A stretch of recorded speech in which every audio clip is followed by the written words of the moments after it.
Gentlemen, good day and welcome to Apollo Hospitals Limited earnings conference call. As a reminder, all participant lines will be in the listen-only mode, and there will be an opportunity for you to ask questions after the presentation concludes. Should you need assistance during the conference call, please signal an operator by pressing star then zero on your touchtone phone. Please note that this conference is being recorded. I now hand the conference over to Mr. Mayank Vaswani from CDR India. Thank you, and over to you, sir. Thank you, Rutuja. Good afternoon, everyone, and thank you for joining us on this call hosted by Apollo Hospitals to discuss the financial results for the fourth quarter and full year of financial year 2026, which were announced yesterday. We have with us today the senior management team represented by Mrs. Sunita Reddy, Managing Director, Mr. A. Krishnan, Group CFO, Dr. Madhu Sasidhar, President and CEO, Hospitals Division, Mr. Madhivanan Balakrishnan, CEO of Apollo HealthCo, Mr. Sriram Iyer, CEO of AHLL, Mr. Sanjeev Gupta, CFO of Apollo HealthCo, and Mr. Obul Reddy, CFO of the pharmacy business.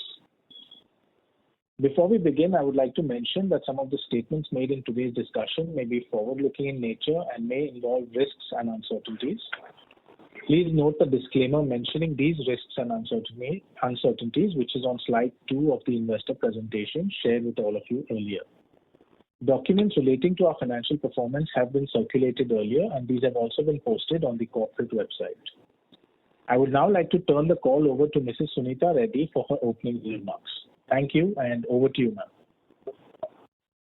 Good afternoon, everyone, and thank you for joining us for today's earnings call. I trust you have had the opportunity to review the earnings material that we had circulated yesterday. FY26 has been a strong year for Apollo, marked by healthy growth across all three verticals: healthcare services, Apollo HealthCo, and AHLL, alongside steady progress in our expansion agenda. During the year, we also announced a strategic restructuring of the omnichannel pharmacy and digital health business, an important step towards sharpening focus on unlocking long-term value across our integrated healthcare platform. The NCLT convened meeting of the shareholders is now being called for on June 24th to obtain the requisite shareholder approval, consequent to which we are hopeful the demerger process is completed by Q4 FY27 as planned earlier.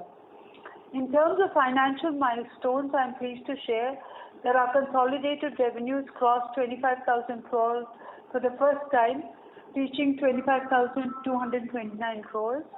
Apollo HealthCo also surpassed 10,000 crores in annual revenues for the first time, following a similar milestone achieved by our healthcare services business in FY25.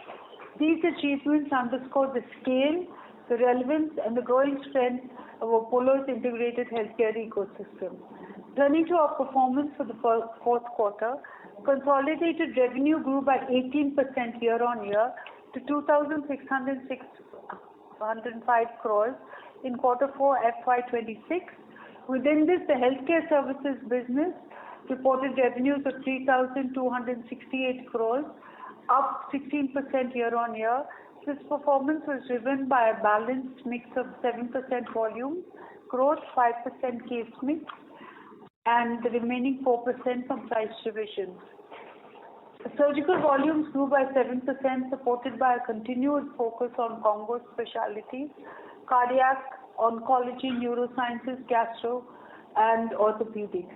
These specialties remain key growth drivers for the business, delivering strong revenue growth of 22% year-on-year in Q4 FY26. Group-wide occupancy stood at 68% during the quarter, with established hospitals now at 69 and hospitals in metro at 71% occupancy. This performance should also be viewed in the context of continued improvements in clinical productivity and operating efficiencies.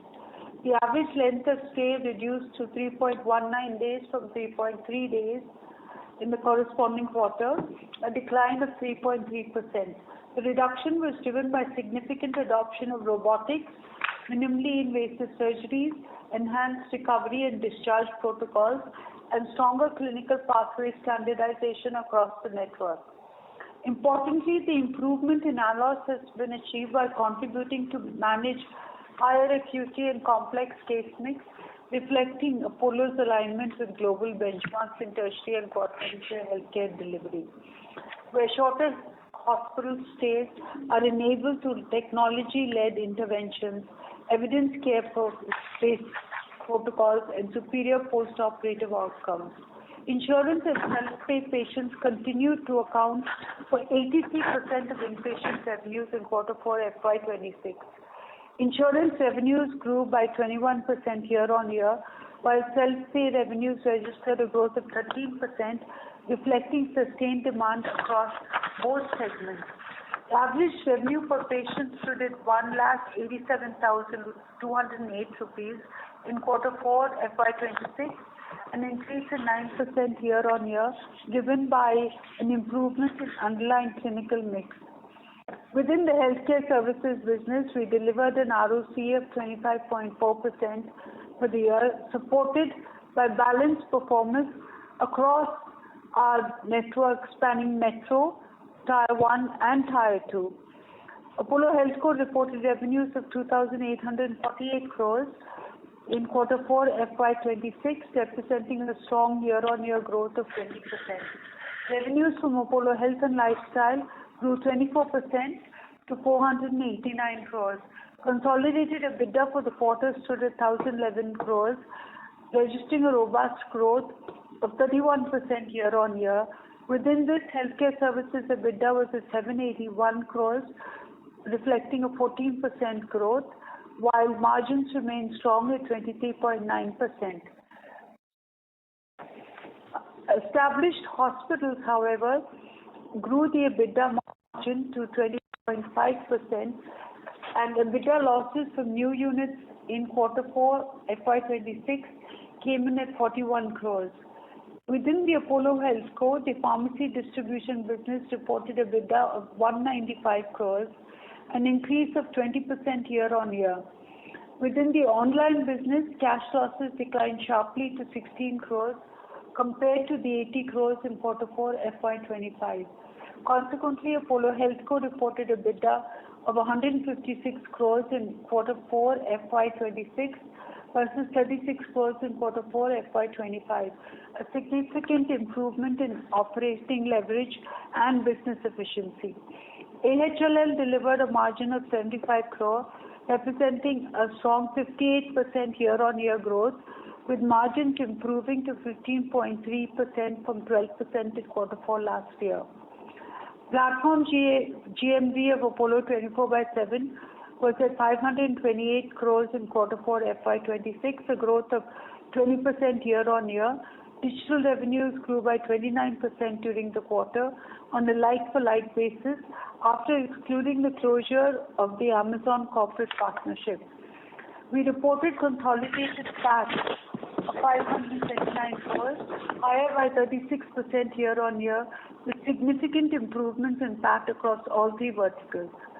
For the full year FY26 performance, our consolidated revenue was at 25,229 crores, representing a 16% year-on-year growth. Consolidated EBITDA was at 3,769 crores, reflecting a 25% year-on-year growth, while consolidated PAT grew 34% year-on-year to 1,942 crore.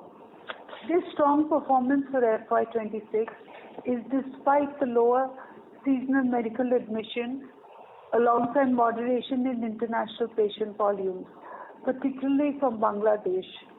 The performance reinforces our ability to sustain growth momentum while maintaining financial discipline and operating efficiency.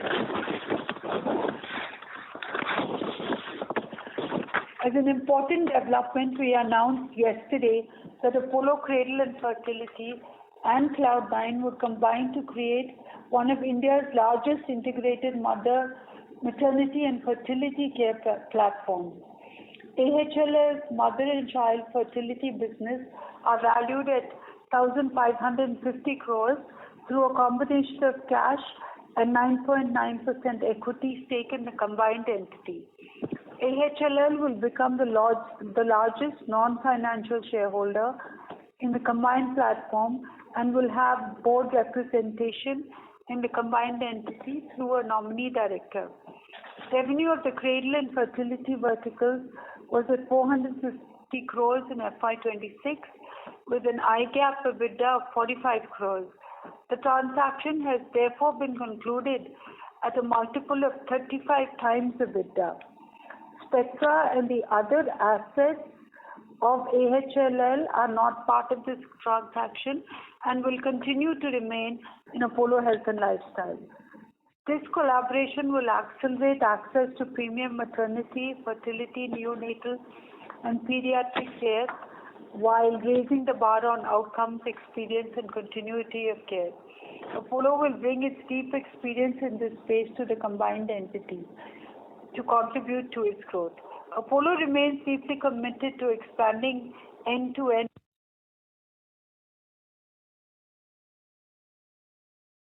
Ladies and gentlemen, please stay connected.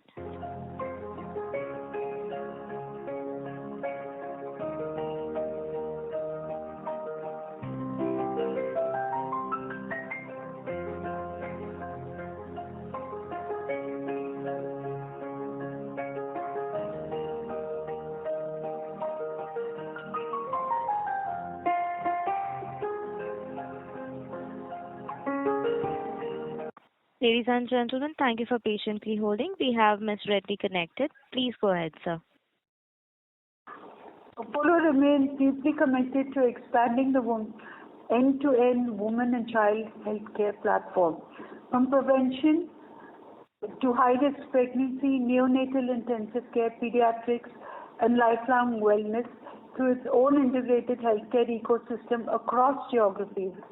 During FY26, our expansion initiatives progressed well.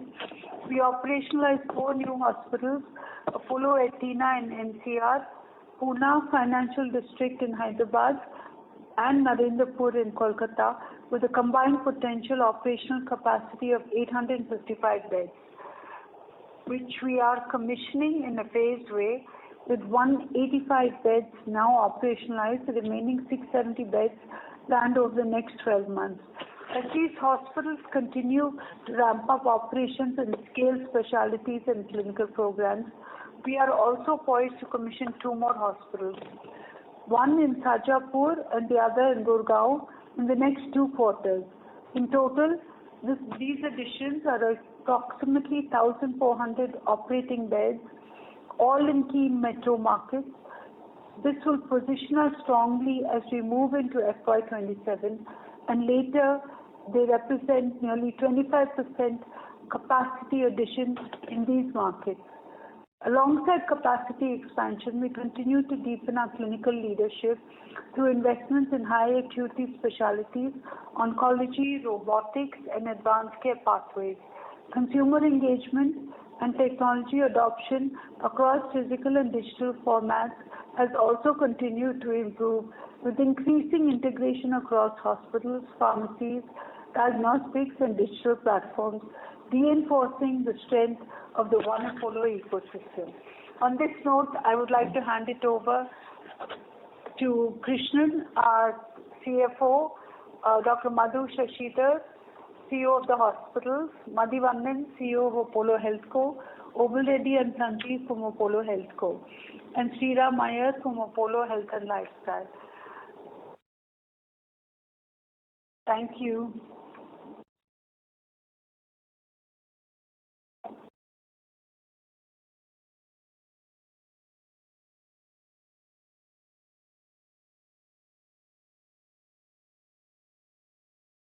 Thank you very much. We will now begin the question and answer session.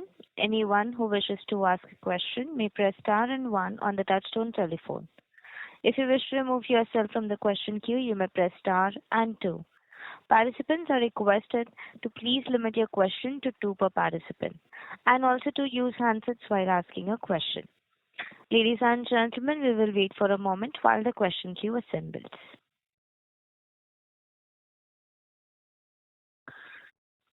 This first question is from the line of Binay Singh from Morgan Stanley. Please go ahead.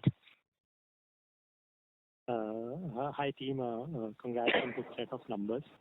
My first question is just 2 points. Sorry to interrupt you, Mr. Singh. May I request you to please speak a little bit louder? Hi team, thanks for the opportunity. My 2 questions are firstly on the hospital losses that we had talked about, 150 crore. If you could update us on are we tracking on to that number, which is the quarter where we see the most hit? And the second question is on the digital break-even. Are we on track to deliver that in Q1? Thanks. So on the first one, yes, I think we are sticking to our assumption that we will have 140 crores loss. Most of this will actually happen in the fourth quarter, where we would have opened out all of the facilities. For the second question, let me pass it on to Madhivanan. Thank you, ma'am. Good afternoon, everyone. Yes, as we speak, we finished this quarter pretty well, and we believe that our growth story when it comes to GMV will continue, both on the pharma side of the business and the diagnostic side. On the hospital consults also, the trends have been positive. While Q1 would be a slightly more seasonal quarter for us, we expect that we should be very close to break-even or break-even very, very soon, so in Q1 itself. So we are on course. Thanks for that, team. Secondly, in the opening remarks, we talked about 1,400 beds, 185 already operational. Could you give us a little bit of a roadmap that by mid of this year, by end of this year, how many beds will start adding to the revenue bit? That's it. Thanks. Yeah, Krishnan, take that. So, Binay, as we speak, that this will be ramped up over the next 12 to 18 months, as we have said. It will be, as of now, it's 185. We are hoping that by mid of this year, we will at least get this to 500-600 beds before we even start Gurugram, and which will then be a higher number. So the way you should look at it is because Gurugram will start more towards the end of Q2, and the hospital in Bangalore will actually start in Q1 as well. So we will be operationalizing most of this in the next 12 to 18 months, as we have said. By mid of next year, think of it as at least around 500-600 beds operationalized. Thanks, team. I'll come back in the queue. Thanks. Thank you. The next question is from the line of Neha Manpuria from BofA Securities. Please go ahead. Yeah, thanks for taking my question. My first question is in the hospital growth. The established hospital growth, has improved to about 13-14% if I were to strip off the new hospitals. Should we assume that this growth improves given that we had, low seasonality, the Bangladesh impact, in FY26? And post the margin expansion that we've seen in the established hospitals, is there scope for more improvement from the 25.5% that we have done in the last 2 quarters? Yes, I think for the established hospital, so let me just come in terms of seasonality, there was a little bit of seasonality, but moving on to the next quarter, you will see an increase in occupancy. And in terms of, I think just moving forward, there will be an improvement in established hospitals' margin. This will come from higher utilization, asset utilization, as well as some cost reduction. Madhu, you can add to that. Thank you, Ms. Sunita. So, as Ms. Sunita has indicated, the lack of dependence on seasonality is the fact that a lot of this growth has come from our investments in clinical program building and recruitment. And this has been geographically across the board, so every one of our broad markets has performed very well. And it has been a very strong performance, especially in our Tamil Nadu market for Chennai and the rest of Tamil Nadu. As an example of the high complexity work and the program building that we have done, in the fourth quarter, cardiac sciences grew by 19%, and so did orthopedics by almost 20%, 19.9%. So I think this is a strong flywheel. It gives us momentum, and these are not one-offs or seasonal. We also had some improvement in Bangladesh revenue compared to last year, as well as some diversified income from some new markets in Africa as well as in Asia. I think to your question regarding EBITDA, the strong performance in Tamil Nadu is very, very helpful. Those are hospitals with very strong performance when it comes to EBITDA. While we have improved EBITDA margins in our established hospitals, we think there is scope for continued improvement. We have improved our operating leverage, especially when it comes to some of the big cost heads. Would you like to quantify how much more improvement we can bring through in established hospitals? So we don't guide, but I think there is an opportunity. I'll hand it over back to Ms. Sunita. I think AK, do you want to comment on that? So we have been saying that at least 100 to 125 crores impact is further possible, and that is going to be something that we are working on both cost as well as operating leverage. So we think that the margins can sustainably get to as of now, if you look at the Q4 margins, it is at 25.5, and we are hoping that we should be able to sustain that for the year. Understood, sir. That's very helpful. My second question is on Healthco. So we exited, I think, FY26 margins are at 4.3%. And I see the slide now mentions 6.5 to 7% as the exit margin for 27.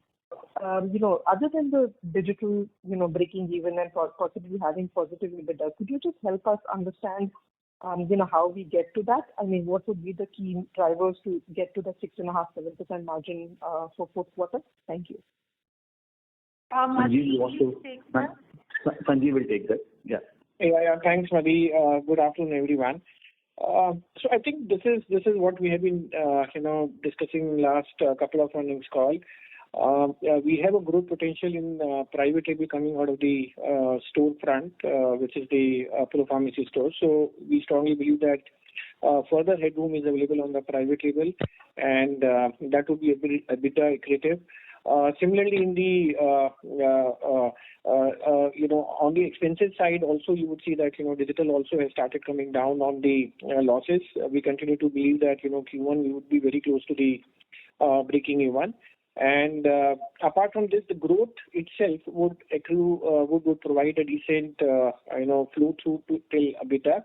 So we strongly believe that all these things put together and various other initiatives to increase sales and other things, should help us to achieve what we have, been guiding the street since last 2-3 quarters. So Sanjeev sir, out of the 250 basis points margin improvement that we're expecting, bulk of it would be from the digital losses, and the rest would be private label and climate cost, the integrated cost coming down. That's a fair assumption? That's a fair assumption. Thank you. Okay. Sorry to interrupt you, Ms. Manturia. May we request you to please rejoin the queue? Thank you.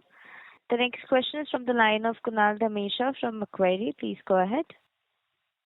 Hi, good afternoon, and thank you for the opportunity. First one on the hospital business. So we continue to guide around 140 crore drag from the new hospital, and we are also suggesting that the drag is like the most in this quarter, with almost 41 crore. So if most of the operating expenses are already there in our number, then what is keeping us from commissioning the rest of the 670 beds? And why are we kind of waiting till the next 12 to 18 months? No, so 2 points. I think it's important that, we're not saying that this 40 crores is the maximum. Please let's appreciate that the peak can go up a bit, especially in Q2, etc. And then it can come down. And then Gurugram will also get open. So we are guided for the full year at 150 crores. After all, we'll have to see how each of the hospitals ramp up. And we are quite aligned to that. The fact that for the full year, we should still be around that 150 crore number. But the peak in a quarter can go up. And we will operationalize some of these as we see ramp up. Some of these have only been soft commissioned. Let's appreciate that, while we have done 185 beds, barring Pune, which is 75 beds, which we have already commissioned, Calcutta has just got soft commissioned. It's going to be fully commissioned in Q1. The Hyderabad was only recently commissioned, and so is Delhi just around a quarter back. So we will have to wait for some of them to commission fully, because these are all pre-operative costs that you're also seeing, and the business will ramp up over the next Q1 and Q2 period. Sure. Thank you for that. And the second question for ma'am on the deal that we have announced for Apollo Cradle. My understanding was that we were doing quite well, given that in this format we had presence in our key markets. So beyond, let's say, merging and achieving the number one scale, what do you see in this deal? Is it the valuation that we are getting? Was it non-core for us? We didn't see a lot of value. How have you looked at this? So I think it's a combination of factors. One is the valuation, which is clearly key. To get a valuation of 1,500 for an EBITDA at a multiple of 35 in this market is something that you cannot ignore. Second, the format that fits Apollo is the deeply integrated mother and child platform, which we will continue to grow in key markets. That is the format that we will grow. And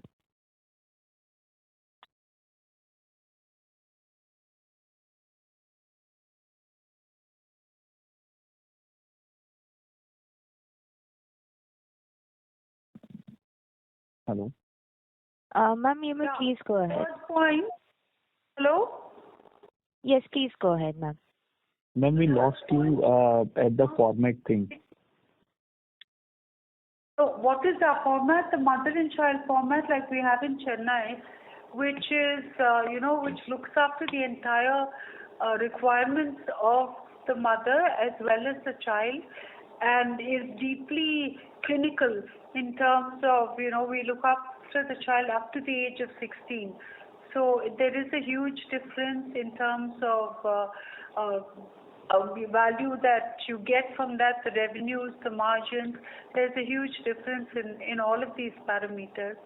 So we will continue with that approach to mother and child. The third is that, of course, that cash that we get, 750 crores, will be deployed in primary care. We have already built out a primary care platform that has clinics and diagnostics.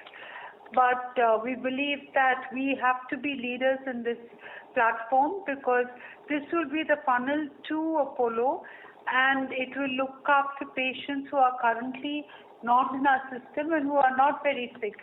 So it is part of our strategy for preventive, for looking after all the requirements of all of our customers.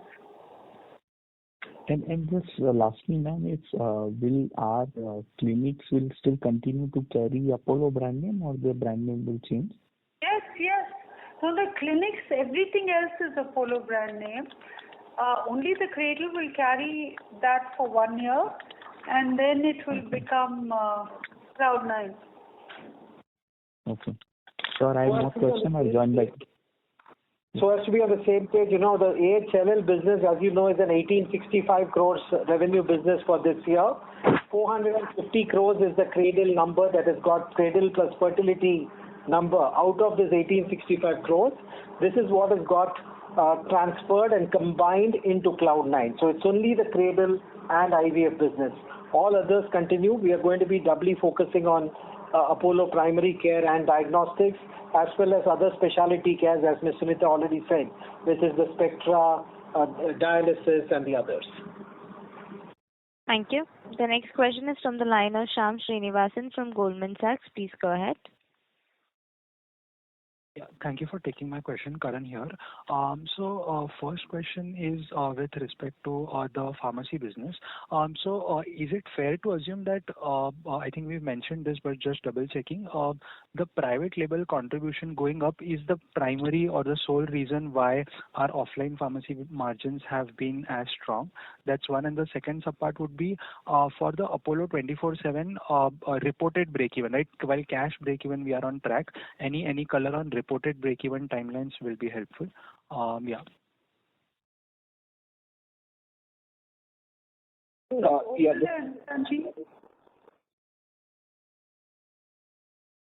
So maybe let me just take the digital question first, ma'am, and then Obul can talk about the offline business. In the last earnings call also, we guided that the first milestone would be to have Q1 breaking even without ESOP costs. So that should happen in Q1.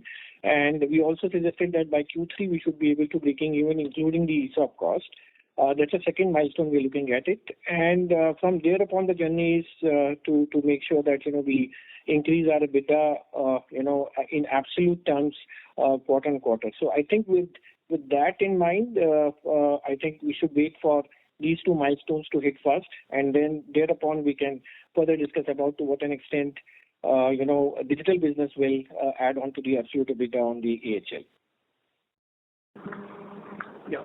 The pharmacy offline business, as we have been seeing continuously margin expansion driven by the higher private label, and we are also working on the entire spectrum of purchase level margins and cost management, and we could see that improvement continues going forward.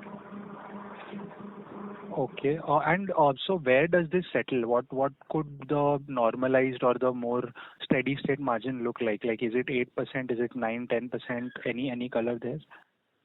At a more matured stage with high level of private label, we could see somewhere between 8 and 9. Okay, got it. And do we have any GLP-1 related benefit in our pharmacy business or any? We are working on some 2-3 focus areas, and that will be one area to work now. We have some specific focus on those areas. We will update you later. Okay, got it. Helpful. Thank you.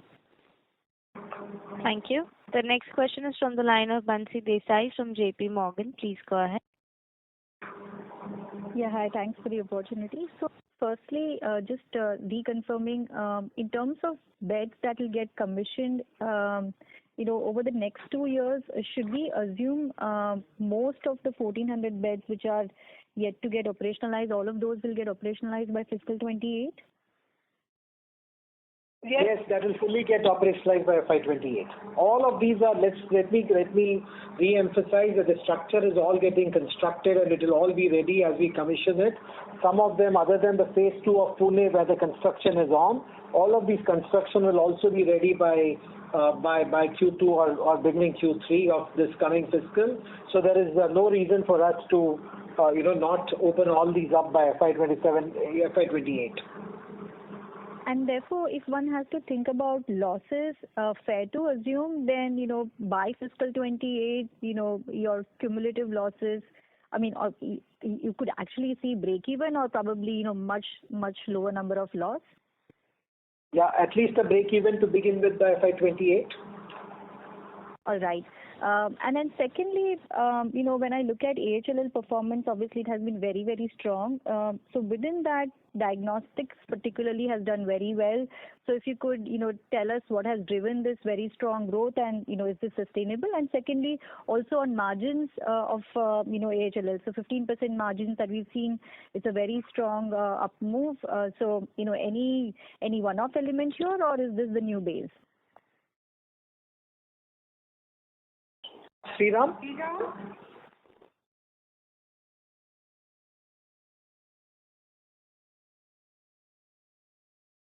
Sriram, are you on the call? AHLL? No, AK, you take that, AK. So I think this is we have seen that there has been a structural shift that we have seen in the overall diagnostics because they are looking at increased lab utilization as we speak, and also within each of the markets they are seeing how they can work on B2B business also along with the B2C that they are focusing on, which is why the growth is something that they have been able to show and it will be sustainable. We'd alluded in the past that we've been reinvesting in this business. So fair to assume that we are towards the end of it, or do you still see us reinvesting or growing the diagnostics business? We definitely plan to grow the diagnostics business. We are amongst the top 4 players now in the country. The potential on diagnostics is significantly higher, having bought out IFC at the first stage, and now with combining the Cradle business with Cloud9, there is a strong intent to double down on the primary care and diagnostics, each of the in each of the metro markets and the non-metro markets as well, because it's also a strong outreach for the Apollo brand, and you will see us accelerating on this front. All right.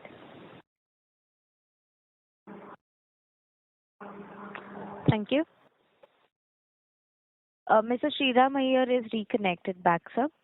The next question is from the line of Damayanti Kedia from HSBC. Please go ahead.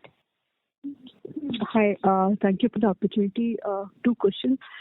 First, in your new hospitals, which you have started in last few months or so, what has been your experience in terms of onboarding insurance partners? And then I think what we have heard from few of your peers are the negotiations, etc., are taking longer. So what has been your experience there?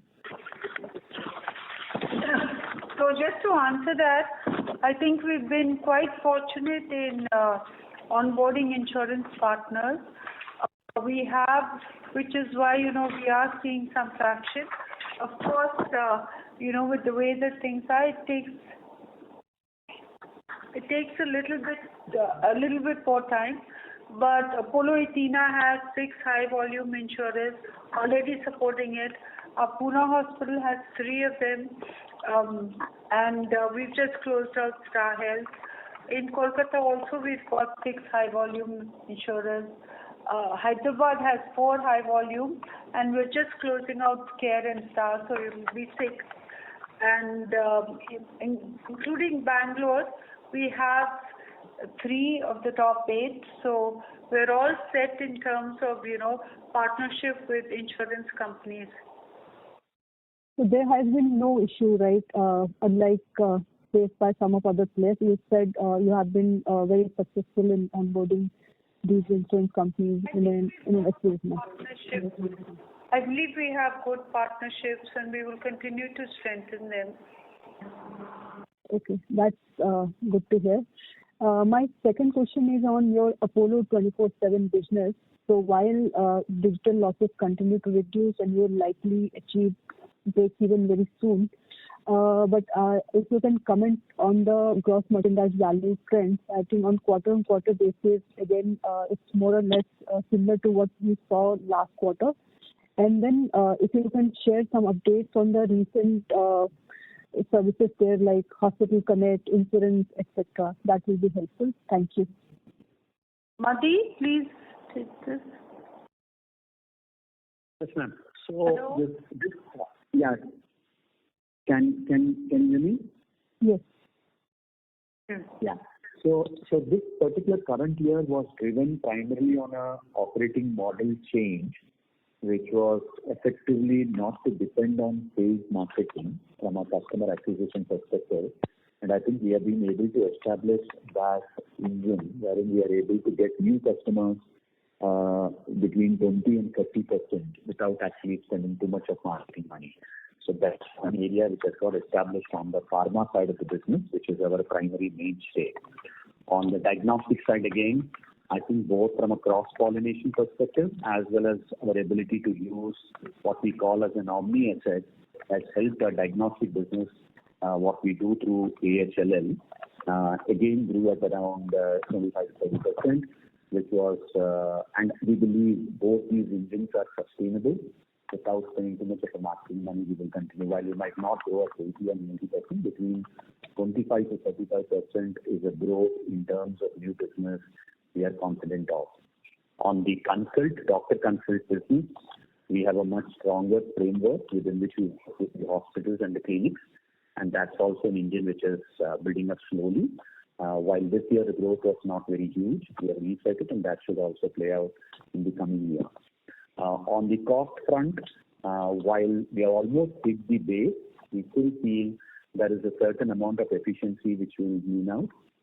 And as we go towards the, as a combined entity by the end of this year, there will be some more cost elements which will bring in. So both in terms of growth and in terms of EBITDA, so the bottom line level, it would be what I would call as a calibrated business. There is one area, actually 2 areas in which we continue to invest, and that they could be a bit of a drain because we treat all of them more as OPEXs. One is the insurance business, which we have started off with on a good footing on the healthcare. But like I told last quarter, there was a bit of a change in the way the numbers figure out. So some of the revenue has got staggered to the back end. We believe in the next 2 quarters, that model will also stabilize. And second area is we continue to invest in our technological assets, a PHR, Ask Apollo, which is integrating with multiple partners. So that also remains at the cost, but both of them are costs which will help us in the long run. So that's the broad commentary in the way we expect the FY27 to happen. Happy to clarify. Sure. That's very helpful. Just I think a follow up. How do you how much more investment you look for these areas? You mentioned insurance and technology. So any number which you can share? Understood. Sanjeev, if you can just say what has been our cost structure that we have been investing on and whether it's continuously coming down, but there is still a little bit of investment that is. Sanjeev, if you can just throw some light on it, please. Yeah, I think, if you're referring to our investment into, AI technology as well as on the insurance side of it is concerned, we estimate about, sorry. Yeah, that was the question. Okay, no problem. Yeah, so we are expecting roughly between 6 to 7 crore on a quarterly basis, and with the help of and that's also is helping us a lot in reducing our costs. By the way, AI tools in the customer call center helps us to improve the productivity and reduce our expenses. Broadly speaking, I think that is the level of expenses that we are looking into these two sides of the business. And you also checked on one point related to the margins, to what an extent margins can go up in digital. I think the way, it's too early to specify a particular percentile, but I think the way insurance business is increasing, more of diagnostic business, we saw a very high growth in diagnostic business last year, and if we continue to do with that, a better diagnostic mix, high insurance, and more circle programs and app monetization will only strengthen the existing margin profile. A little too early to say that, how we end up current fiscal year, but I think where we are standing today, we should be in a better place, as you see quarter on quarter, with respect to our numbers. Thank you. Thank you. The next question is from the line of Amey Chalke from JM Financial. Please go ahead. Yeah, thank you for taking my question and congrats on good numbers. The first question I have on Tamil Nadu region, this quarter also for full year, it has performed well. Going into next year, there is a limited bed addition or no bed addition basically. So occupancy is already at 68% for the region, plus the volume growth for this year has been pretty tepid. So the average revenue per patient will remain the sole growth driver for this region going ahead. Is there a scope for the asset mix or case mix to improve? So Madhu, let me take this first.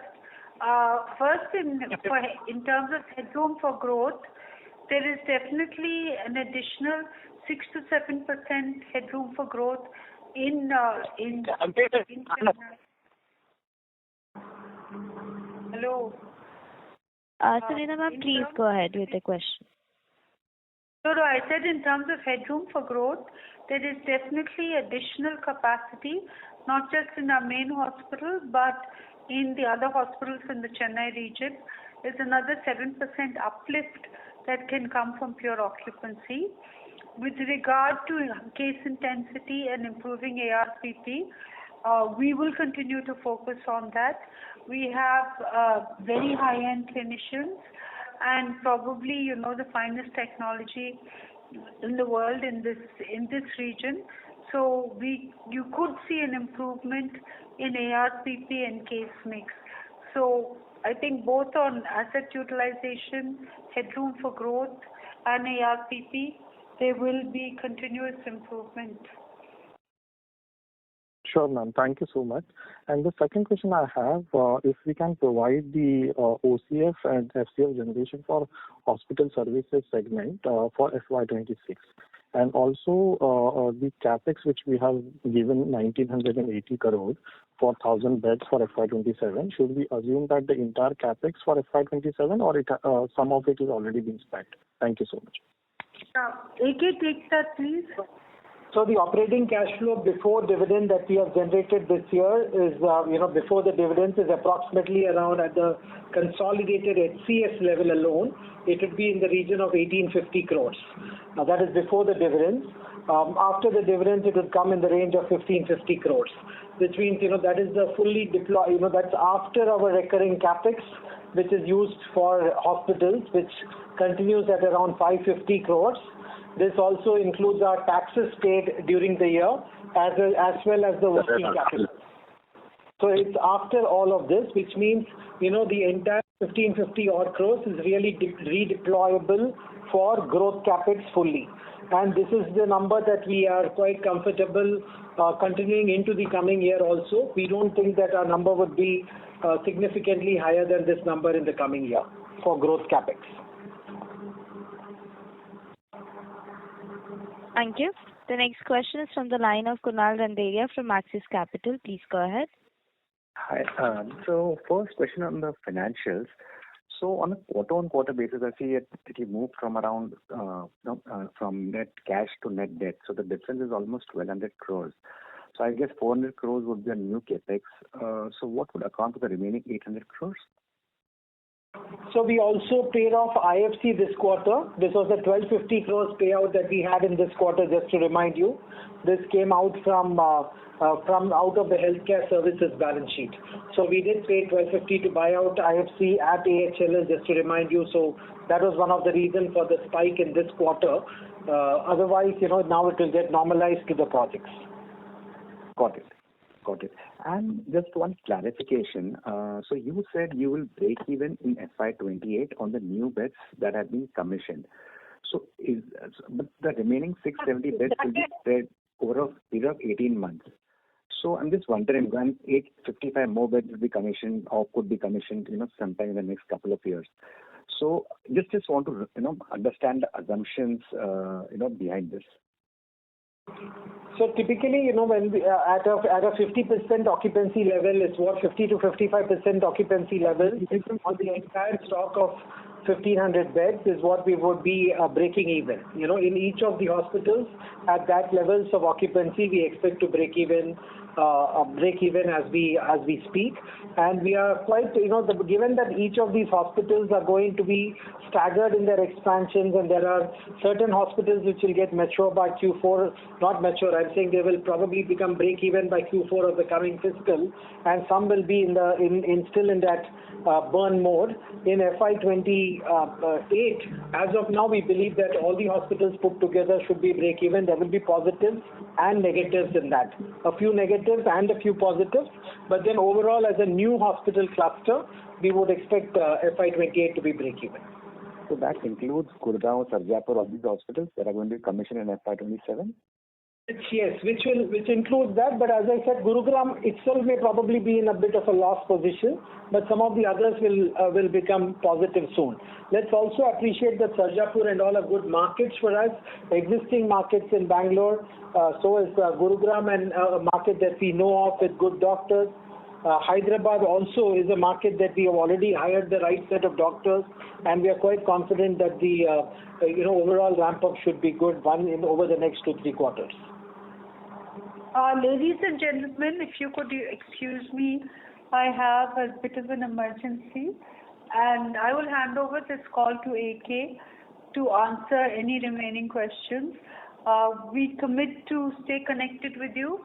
Feel free to reach us either by email or Zoom, but the team remains committed to answering all of your questions. Thank you for your patience, and I look forward to our next call.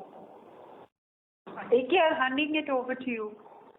Sure, we will take it forward. Thank you so much. Operator, carry on, please. Thank you very much. We'll move to the next question, which is from the line of Kunal Dhamesha from Macquarie. Please go ahead. Hi, thank you for the follow-up. AK sir, can you, consolidate all the outlook that we have provided business segment-wise for FY27 in terms of revenue growth and profitability? That will be offline because clearly each of the businesses are of different growth rates. As we said, at least at the highest level, we have said that the hospitals businesses we should look at a mid-teen growth into FY27. We have shown a good quarter in, and into the coming year, you should see a gradual acceleration of the revenue with all the new hospitals contributing, as we said. We have guided that the overall healthcare services margin should still improve from the current levels by at least 100 basis points into next year, which is the established units. We have guided you that 150 crores is what we would for now look at for the overall hospitals business next year as the EBITDA loss. And AHLL, we are continuing on the growth momentum, and Apollo HealthCo, we have already given an overall guidance on the pro forma basis, which Madhi can reaffirm that we have said that by the pro forma basis, which we have seen a 19,000 crores of revenue for the pro forma basis, including distribution. We have said that we would be getting to a 25,000 crores run rate by Q4 of FY27 with a 6.5% to 7% EBITDA margin. And Madhi, you can confirm that as well. Yes, okay. I think we'll reconfirm that. We are very much on the task. Like last year, we grew between 19.5%. We're reasonably confident of growing at 21. And with the integrated, so on the top line bit, we are on course to be going towards 25,000, whether it be opening new outlets in our distribution side, some of our new stores mature enough, so the trend is visible. But I think the biggest lift will come the moment the digital business breaks even and then starts contributing to the EBITDA story. Because if you look at the cost structure, that is something which is reasonably, and this growth should be able to sustain that. So we would be sort of reconfirming that we are on course on the pro forma side that we have published. And so a follow-up, can you update us on the timeline for this entire transaction on AHL, and when will the new company will come into existence, and when will the separation or the demerger will happen? So as we said already that the shareholders is scheduled for June 24th, where we should be, which is the NCLT convened process, where once we get the shareholder approval of AHEL, we would go back to NCLT, and then the NCLT process should take it to some 3-4 months to close, and hopefully by end of by Q4 FY27. End of December or early Q4 FY27 is when Apollo HealthTech should then get demerged and listed. That's the plan. And that company, when it gets listed, you should be in a position to see that 25,000 crores of revenue by that quarter, annualized revenue. Thank you. The next question is from the line of Lavanya from UBS Securities. Please go ahead. Lavanya, please go ahead with your question. The line is unmuted. Sorry, could you hear me now? Yes, we can. Please go ahead. Yeah, so thank you for the opportunity. So just a clarification on 24/7, when you mentioned Q1, Q2 reported profit, including and excluding ESOP, what is the run rate of ESOP expense that we are looking at for next 1 year? I'll give the answer. So roughly in the range of about 50 crore is what we're looking at the overall ESOP cost for the current fiscal year. You might experience about 22-23 crores for Q1, but after that we start tapering down. Overall for the year should be in the range of about 50 crores. Thank you. Okay, got that. So sorry if I missed, but I just wanted to check on this Cloud9 transaction. When are we expecting it to be completed, and in terms of reporting, when should it be reflective in our AHLL numbers?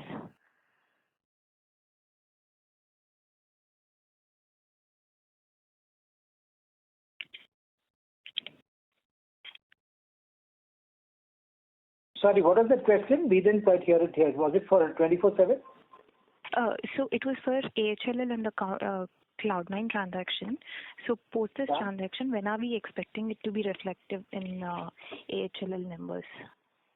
It should be consummated. Sriram, are you there? Yeah, I'm here. So as the deal has just got concluded yesterday, I think as next steps we'll have to go and apply it. And once we get the approvals, which we expect to come in next couple of months, after that the formal commercial transaction will happen. So maybe by end of one more quarter, so we expect the CCI approval to come in place, and then the whole transaction should get consummated. By in Q2, we should have that reflected sometime in Q2. Yes. Yeah, sometime between August, I believe, August or September. Yeah. Got it. This is really helpful. Thank you so much. Thank you. The next question is from the line of